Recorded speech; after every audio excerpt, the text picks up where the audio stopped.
மகளே, welcome back to YouTube channel. Yes, மகாநதியிலே அந்த upcoming Kodaikanal track. So Arun ஆரம்பிச்சு விட்ட அந்த ஒரு வார்த்தை. எஸ், இன்டர்வியூல அவர் சொல்லியிருப்பாரு, இந்த மாதிரி கொடைக்கானல்ல ஷூட் போகுது அப்படின்னு சொல்லிட்டு. அதை வச்சுட்டு நம்ம என்ன நினைச்சிட்டோம், கொடைக்கானல்ல ஷூட் போகுது அப்படின்னு சொல்லிட்டு நம்ம பல கற்பனை கதைகளை உருவாக்கியாச்சு. ஏன் அப்படின்னா சீரியலி அந்த ஒரு ட்ராக் வந்துச்சு, அதனால தான் நம்மளுமே கரெக்டாக இந்த மாதிரி எல்லாம் இருக்கும்னு கெஸ் பண்ணோம். பட் நான் சொல்லியிருந்தேன், இந்த மாதிரி அஃபிஷியலாக டீம்கிட்ட கேட்டுட்டு இருக்கும், கன்ஃபார்ம் பண்றேன் அப்படின்னு சொல்லிட்டு. எஸ், நான் கேட்டிருந்தப்போ எனக்கு கிடைச்சிருக்க கன்ஃபர்மேஷன் என்ன அப்படின்னா, கொடைக்கானல்ல ஷூட் போகல லாஸ்ட் மந்த். அதாவது அந்த லாஸ்ட் ஃபியூ டேஸ் அவர் கொடைக்கானல் இருந்துங்கிறது வேணா உண்மையா இருக்கலாமே தவிர, அது மகாநதியோட ஷூட் அப்படிங்கிறது இல்லை அப்படின்னு சொல்லிட்டாங்க. எஸ், டீம்கிட்ட கேட்டப்போ அவங்க சொன்னது ஷூட்டே போகல, இதான் ஃபைனல் கன்ஃபர்மேஷன்.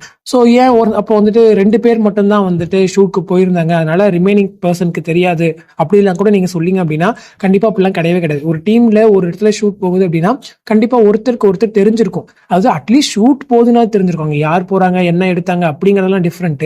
பட் ஆமாங்க, லாஸ்ட் ஏதோ 2 days ஷூட் போச்சான், நான் போலங்க, எனக்கு மேல வேற யாரோ போயிட்டாங்க அப்படின்ற மாதிரி கூட அவங்களுக்கு ஒரு இன்ஃபர்மேஷன் கிடைக்கும்ல.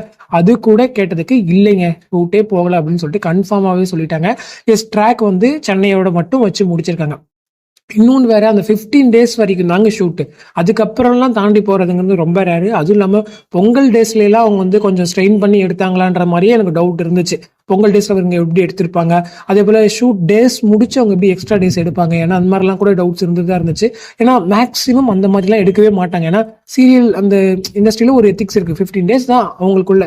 அதுக்கப்புறம் ஏதாச்சும் ஸ்பெஷல் எபிசோட்ஸ் வருது, கொஞ்சம் எக்ஸ்ட்ரா எபிசோட்ஸ் கொடுக்குறோம், 1 hour டெலிகாஸ்ட் போறோம் அப்படின்னா வேணா அவங்க எடுப்பாங்க. அதையுமே கூட இப்போ மேக்ஸிமம் எல்லா சீரியலுமே 1 hour ஸ்பெஷல் எபிசோட் இருந்தா கூட அதையும் 15 daysக்குள்ள மட்டும்தான் வச்சு ஷூட் பண்றாங்க. அதாவது கொஞ்சம் எக்ஸ்ட்ரா டேக்ஸ் போய்க்குவாங்களே தவிர, அதாவது ஒரு நாளைக்கு ஒரு ஒரு 5 யூனிட் போகுதுன்னா கொஞ்சம் எக்ஸ்ட்ரா யூனிட் போட்டு அந்த மாதிரி தான் எடுப்பாங்களே தவிர்த்து, இந்த மாதிரி எக்ஸ்ட்ரா டேஸ் கொடுத்து நான் மேக்ஸிமம் பார்த்ததில்லை. ஸோ இதுதான் நான் சொல்ல வர்றது.